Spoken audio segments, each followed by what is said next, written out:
وأحسن الهدي هدي محمد صلى الله عليه وسلم وخير الأمور عوازمها وشر الأمور محدثاتها وكل محدثة بدعة وكل بدعة ضلالة وكل ضلالة في النار.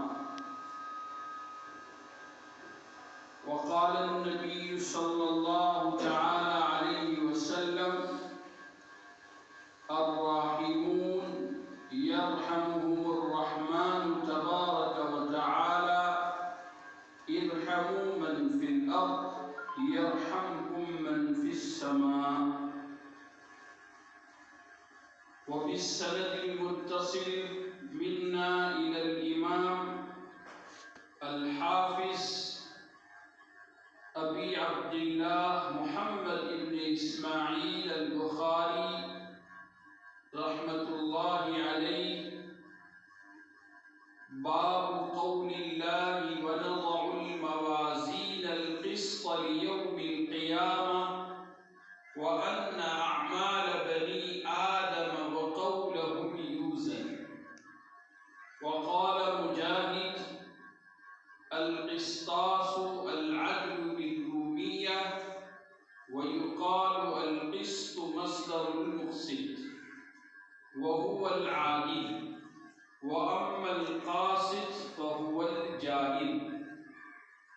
وبه قال حدثنا أحمد بن إشكار قال حدثنا محمد بن فضيل عن عمارة بن القعقاع عن أبي زرعة عن أبي هريرة رضي الله تعالى عنه وعنهم قال: قال النبي صلى الله عليه وسلم: كلمتان حبيبتان إلى الرحمن خفيفتان على اللسان ثقيلتان في الميزان سبحان الله وبحمده سبحان اللہ العظیم.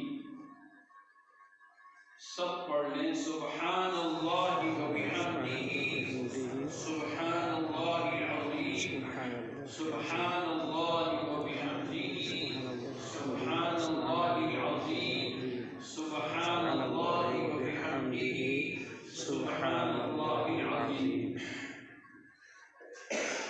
معزز علماء کرام اور عزیز طالبات، ہمارے لیے بڑی سعادت کی بات ہے کہ ہم آج بخاری شریف کی آخری حدیث پڑھ کر اور پڑھا کر ان بچیوں کو علماء کے زمرے میں شامل کر رہے ہیں. اللہ رب العزت سے دعا کرتے ہیں اللہ تعالی ہم سب کو حدیث پاک سے نسبت نصیب فرماوے اور ہماری اس مجلس کو قبول فرماوے. معزز حاضرین، حدیث پاک نبی اکرم صلی اللہ تعالی علیہ وسلم کے اقوال، افعال، احوال اور آپ کے سکنات، یہ تمام چیزیں حدیث پاک کہی جاتی ہیں.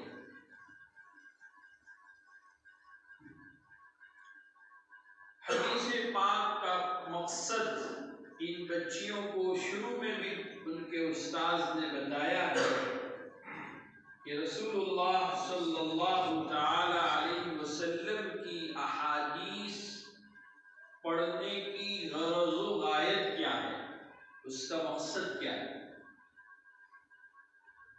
سب سے مشہور بات یہ بیان کی جاتی ہے کہ الفوز بسعادت الدارین، دنیا اور آخرت کی